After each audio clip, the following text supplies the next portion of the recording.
Hi guys, for this video, pupunta pala ako sa post office ay kung nandun na ba yung aking Google AdSense, and i-update ko kayo mamaya. And ayan, maglakad-lakad muna ako, hanap ako ng tricycle.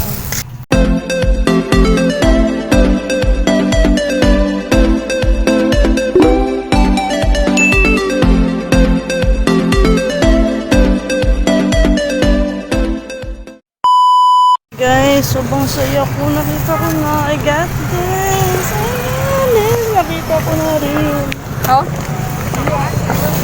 my God, sobrang saya ko guys. Sobrang saya ko. Ayan, verified na rin yung address natin. Thank you so much Google AdSense. At thank you rin dun sa post office na talagang hinanap nila yung ganito ko.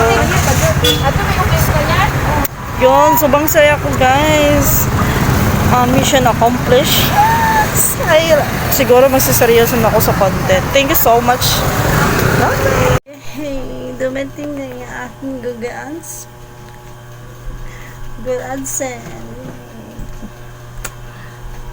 Napaka-happy ko. So, ayun. Ilalagay na natin doon sa aking Google AdSense para ma-verify na yung address natin. Let's do this! Ayan kasi guys, ayan, bubuksan mo to siya, di ba na siya, ayan. So, meron ditong 6 digit na pinaka-importante na isubmit natin.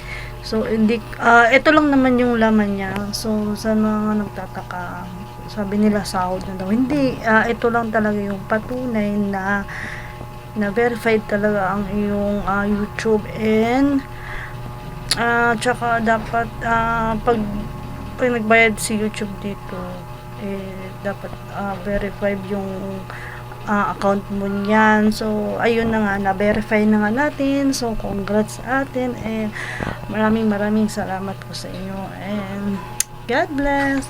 Ito lang, hindi ko na pinakita guys, pero yan yung laman, pinaka-importante talaga na para sahuran tayo ni YouTube. So simula ngayon, magsiseryoso na ako mag-content. So ayun, wala na akong iniisip na kung ano-ano na aabot pa ng 4 months. So thankful talaga. Isang buwan lang yung paghihintay ko, isang buwan mahigit, mga 1 month and 3rd week, kasi nagtataka ako bakit wala pa, hindi pa hinati dito. So syempre pumunta ako ng PELP sa my post office. Tingnan ko doon, alam nyo ba, and 30 minutes bago nahanap yun. So thankful talaga ako kila kuya, hinanap talaga nila. Thank you so much, and God bless. Shall we have breakfast together?